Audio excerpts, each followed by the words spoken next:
Hello! నమస్తే అందరికీ. ముందుగా అందరికీ రథసప్తమి శుభాకాంక్షలు. నేను రథసప్తమి పూజని ఎలా చేసుకున్నానో మీ అందరికీ ఈరోజు చూపిస్తాను చూద్దురు రండి. ముందుగా ఏం లేదండి, బయటంతా క్లీన్ చేసుకొని చిన్న రథ ముగ్గు వేసుకున్నాను. ఆ తర్వాత ఇంట్లో పనులన్నీ ముగించుకొని, స్నానం చేసుకొని, ఇక్కడ ఏదైతే మనము సూర్యునికి పూజ చేస్తామో ఆ పీటనైతే రెడీ చేసుకుంటున్నానండి. పసుపు, కుంకుమ బొట్లు పెట్టి, ముగ్గులు వేసి రెడీ చేసుకుంటున్నాను. అలాగే నేను డైలీ చేసుకునే పూజనైతే పూజ చేసుకోవడం జరిగింది.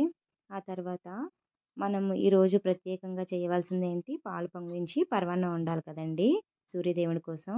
అలా ఇత్తడి పాత్రలో పాలు పోసి అవి పొంగే టైంకి నేను నెయ్యితో కలిపిన బియ్యాన్ని రెడీగా ఉంచుకొని అవి వేస్తున్నాను. అవి వేసిన తర్వాత పాలు పరమాన్నంగా మారుతుంది కదా! ఈలోపు పిల్లల్ని లేపి రెడీ చేసి పూజకి అన్నీ కావాల్సినవన్నీ రెడీ చేసుకుంటున్నాను. చిక్కుడుకాయలతో చిన్న రథం చేసుకున్నానండి. బయట బాల్కనీలోకి మాకు సూర్యుడు చాలా బాగా వస్తారండి. మేము అక్కడే పెట్టుకుంటున్నాము ఈరోజు పూజని. సో, అందరము చక్కగా సూర్య నమస్కారం చేసుకొని, సూర్యభగవానునికి నీళ్ళతోని అర్చన అర్పించి పూజనంతటిని ముగించుకున్నామండి. ఈ పూజ అంతా చేసుకొని చక్కగా మంత్రాలతోని చక్కగా ధూపదీప నైవేద్యాలు, హారతులు అన్నీ సూర్యదేవునికి ప్రసాదించి పాలతో పరమాన్నాన్ని చిక్కుడాకులో ప్రసాదంగా పెట్టామండి.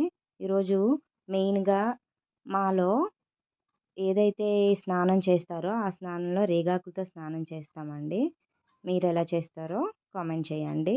తర్వాత పూజ అంతా ముగించుకున్న తర్వాత హారతిచ్చి, మాకైతే సూర్యభగవానుడు రియల్‌గా పైనుంచే కనిపిస్తున్నారండి. నేనైతే అక్కడే హారతి కూడా ఇచ్చాను సూర్యభగవానుడికి డైరెక్ట్‌గా. అండ్ అందరం హారతి తీసుకొని చక్కగా పూజ ముగించుకున్న తర్వాత మొత్తం అంతా ఫ్యామిలీ కలిసి ఇక్కడ సూర్యనారాయణ స్వామి టెంపుల్ దగ్గర ఈరోజు కళ్యాణం చేస్తున్నారు మా యూనిట్‌లో.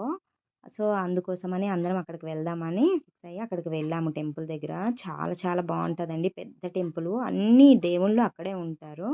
సో, అక్కడికి వెళ్ళి అక్కడ సూర్యనారాయణ స్వామి కళ్యాణం చూసి దర్శించుకొని ఆ తర్వాత అందరం అక్కడే తీర్థప్రసాదాలు కూడా తీసుకున్నాము.